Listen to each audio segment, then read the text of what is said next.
Monsieur Ramadan, bonsoir. J'aimerais bien savoir ce que vous pensez de ce qui se passe en Tunisie. Est-ce que c'est une révolution, c'est une révolte, c'est un soulèvement? J'aimerais bien avoir votre pensée là-dessus. Écoutez, d'abord, moi je l'ai appelé pratiquement de suite une révolution pacifiste et non violente, parce que la population est descendue et s'est exprimée sans violence. C'est elle qui a été traitée avec violence par les forces de police, avec un rôle tout à fait intéressant dès le départ de l'armée, qui a plutôt été protectrice. On a eu une peur pendant 24 heures. Moi j'avais reçu des informations sur le fait que l'armée était intervenue d'abord de façon violente, et puis bon, finalement l'armée a joué son rôle de médiateur et de gardien de la paix. Donc c'est bien une révolution, c'est une révolution du peuple et qu'il faut saluer pour ce qu'elle est.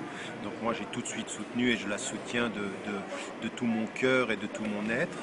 Il faut que la population s'exprime, il faut aller vers ces élections transparentes et démocratiques dans les 6 mois. J'ai une peur, une crainte qu'aujourd'hui ceux qui sont au gouvernement et particulièrement sur les postes clés soient encore des représentants de l'ancien régime, parce que ce n'est pas Ben Ali dont il faut se débarrasser, c'est de tout le système qui le portait.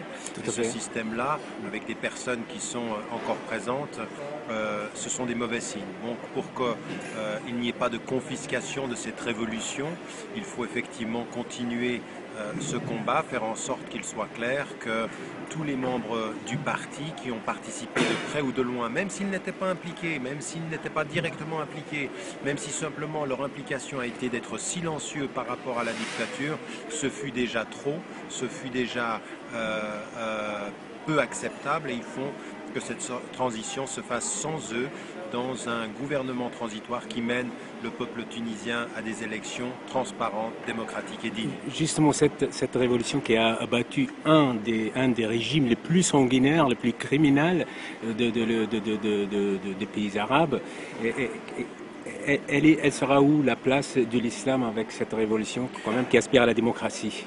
Écoutez, il faut que ce soit le choix du peuple tunisien. Il n'y a rien à imposer. Il faut que ce soit des élections qui soient transparentes. Personne aujourd'hui ne doit imposer ni un cadre religieux, ni un cadre idéologique. Il faut que ce soit dans la transparence.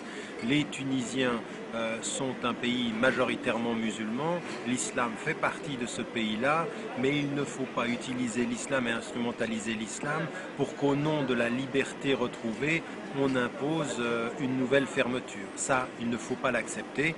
Maintenant, il faut trouver, et aux Tunisiens de trouver pour eux-mêmes, la meilleure des références, le meilleur moyen de rester totalement ouvert à un projet politique transparent, pluraliste et digne pour le peuple, sans que cela veuille dire oublier sa référence, oublier la référence musulmane, ou faire plaisir à l'Occident qui aimerait que la Tunisie ne soit une bonne Tunisie que si la Tunisie nie ses racines. Ça n'est pas acceptable non plus. C'est donc dans un travail d'équilibre, de dialogue interne à la société tunisienne qu'il faudra trouver la solution.